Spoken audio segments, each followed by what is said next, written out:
इथून तुम्ही पाहू शकताय, स्वामींचं दर्शन इथून होऊ शकते तुम्हाला। आणि ते पुस्तकांचं एक दुकान आहे मागं, जिथून मी घेतलेलं होतं हे पुस्तक। एवढं मोठं दुकान मी अजूनपर्यंत कुठं बघितलेलं नव्हतं, इतकं छान। हॅलो, नमस्कार। तुम्हा सर्वांचं पुन्हा एका नवीन व्हिडिओमध्ये खूप खूप खूप मनापासून स्वागत। तर आजचा व्हिडिओ खूप स्पेशल असणार आहे, कारण आज आम्ही चाललेलो आहोत स्वामींच्या मठात। आपल्या चॅनलवरचा मागचा व्हिडिओ तुम्ही पाहिला असेल तर त्याच्यामध्ये मी सांगितलेलं की मी जिथे राहते तिथून जवळ असं स्वामींचा मठ कुठलाच नाही आहे। तर आत्ता आम्ही स्वामींच्या मठात चाललो आहे, कारण आम्ही या ठिकाणी शिफ्ट होऊन आम्हाला काही दिवसच झालेले आहेत आता। तर आम्ही नवीन ठिकाणी आता शिफ्ट झालेलो आहोत या ठिकाणी।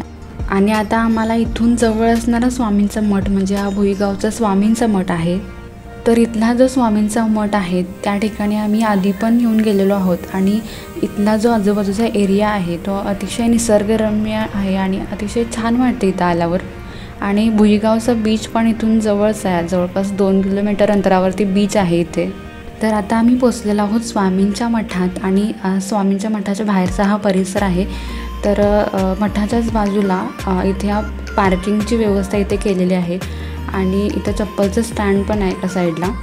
आणि समोर जे हे तुम्हाला दुकान दिसतंय त्याच्यामध्ये तुम्हाला मठामध्ये नेण्यासाठी सोनचाफ्याची फुलं, गुलाबाची फुलं, नारळ, झेंडूची फुलं, हार आणि प्रसादासाठी लागणारे लाडू वगैरे, तर या सगळ्या गोष्टी इथे या दुकानात मिळतात आपल्याला। तर मठामध्ये प्रवेश केल्यानंतर आपल्या उजव्या हातालाच आपल्याला पहिल्यांदा अष्टविनायकाचं दर्शन होतं।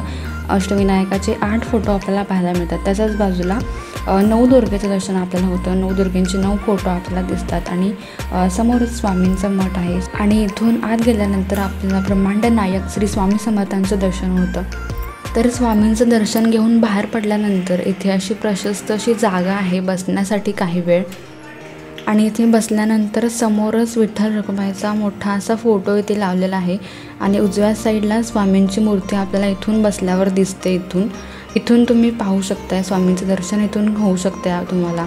आणि इथे ह्या साईडला स्वामींचा आई रूपातील फोटो, श्रीपाद, श्रीवल्लभ, श्री नृसिंह सरस्वती महाराज, स्वामीसूत हरिभाऊ, गजानन महाराज, ज्ञानेश्वर महाराज, तुकाराम महाराज असे सगळे इथे फोटो इथे लावलेले आहेत। आणि ते पुस्तकांचं एक दुकान आहे मागं, जिथून मी घेतलेलं होतं हे पुस्तक। इथे दर गुरुवारी आणि दर रविवारी महाप्रसाद असतो, तर त्यासाठी तुम्ही देणगीसुद्धा इथं देऊ शकताय।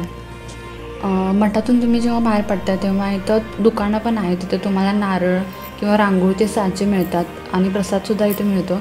आणि स्पेशली सांगायचं झालं तुम्हाला तर इथे एक दुकान आहे स्वामी समर्थ सुगंधी पूजा वस्तू भांडार। तर इथं पूजेसाठी लागणाऱ्या सगळ्या वस्तू तुम्हाला मिळतात, म्हणजे हळदी, कुंकू, गंध, सुपारी, स्वामींची मूर्ती, स्वामींचा फोटो, दत्तगुरूंचा फोटो, पांढरी काठी, अनेक प्रकारच्या अगरबत्त्या इथं भेटतात, हिना अत्तर भेटतं, धूप असंख्य व्हरायटीमध्ये इथं धूप अवेलेबल आहेत, आणि इतका सुगंध इथला पसरतो, अगदी छान वाटतं इथं। धूपचे असंख्य प्रकार आहेत आणि अगरबत्तीचे पण प्रकार आहेत। मला तिथला व्हिडिओ करायचा होता, पण इथं व्हिडिओ करायला परमिशन नव्हती, त्यामुळे मी तिथला व्हिडिओ करू शकले नाही। पण मी मागच्या वेळेस तिथं गेलेले होते, तर तिथून या काही वस्तू आणलेल्या होत्या।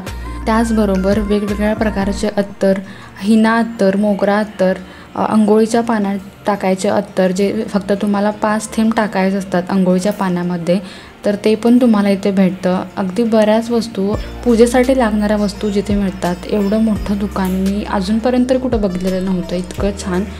तुम्ही या ठिकाणी आलात तर या दुकानामध्ये नक्की तुम्ही भेट द्या। मठातून बाहेर पडल्यानंतर लगेचच हे दुकान तुम्हाला दिसेल। तर असा होता हा आजचा व्हिडिओ। तुम्हाला कसा वाटला व्हिडिओ नक्की कमेंट करून सांगा, आणि पुन्हा भेटूया लवकरच पुढच्या व्हिडिओमध्ये। श्री स्वामी समर्थ।